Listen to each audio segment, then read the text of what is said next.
बहुत ध्यान दीजिएगा। ये शिवलिंग जलाधारी एलईडी पर जितने लोग देख रहे हैं वो एलईडी पर स्मरण करेंगे, जितने लोग आस्था चैनल पर देख रहे हैं वो आस्था चैनल पर देखेंगे।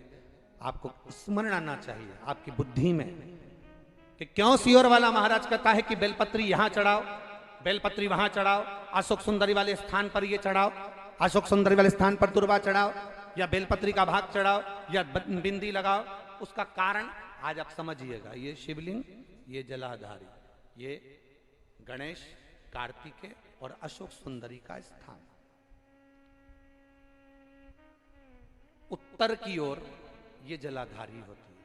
कहां होती है ये? जम के बोलो जरा।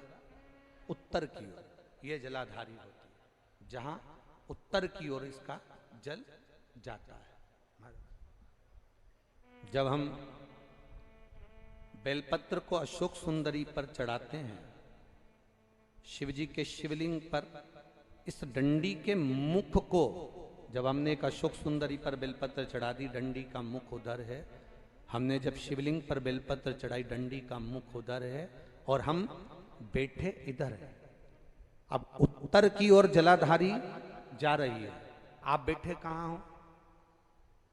जल्दी बोलो, कहां बैठे हो आप? उत्तर की ओर जलाधारी जा रही है और आपको जहां जलाधारी जा रही है उस ओर देखना है, तो आप बैठोगे कहां? दक्षिण में बैठोगे ना। आप बैठे कहां हो? दक्षिण में। जल चढ़ा रहे हो दक्षिण से। पहले चढ़ा दी आपने अशोक सुंदरी पर बेलपत्र, फिर चढ़ा दिया आपने शंकर भगवान पर बेलपत्र। चढ़ाने के बाद आप बैठ गए दक्षिण में, उत्तर की ओर तुम्हारा मुख हो गया। अब आप भगवान शंकर पर धीरे धीरे जल की धार छोड़ रहे हो, धीरे धीरे जल की धार छोड़।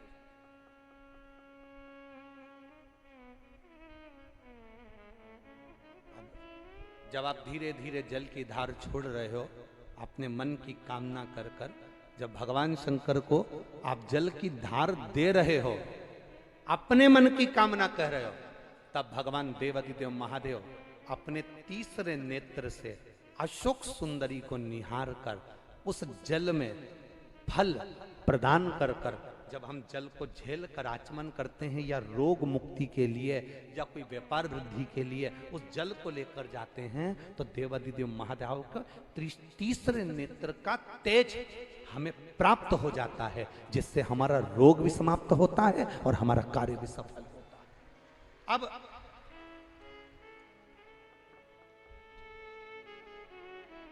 उनके तीसरे नेत्र का तेज हमें चाहिए। हम कौन? संसार में रहने वाले मनुष्य, हम साधारण मानव हैं। वो तो ललिता जी थी जो भगवान शंकर के तीसरे नेत्र के तेज को उन्होंने ग्रहण करा, देखा, झेला। आप और हम में से किसी की सामर्थ्यता नहीं जो भगवान शंकर के तीसरे नेत्र के तेज को हम झेल सके। झेल लोगे क्या? अरे बोलो तो जम के। नहीं झेल सकते ना, तीसरे नेत्र के तेज को हम नहीं झेल सकते। इसलिए हम कहां बैठे हैं? जम के बोलो जरा, कहां बैठे हैं हम? दक्षिण में। अशोक सुंदरी जलाधारी का मुख उत्तर में, हम बैठ गए दक्षिण में।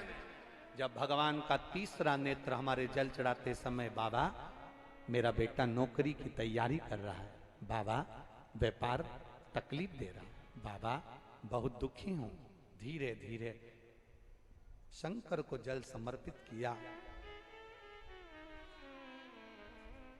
थोड़ी सी कटोरी हमने जलाधारी के सामने लगा रखी है, उसमें बाबा का चढ़ा हुआ जल बह रहा है। तीसरा नेत्र जब अशोक सुंदरी को देखे, बाप अपनी बेटी को देखेगा, चल जाएगा।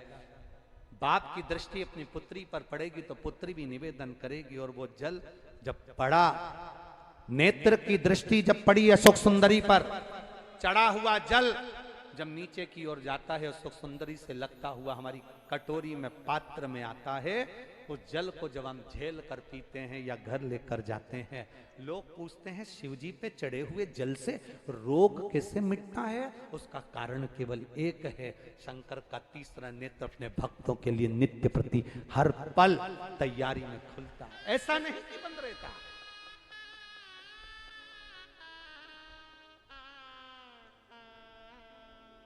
पार्वती जी ने शिव जी से पूछा था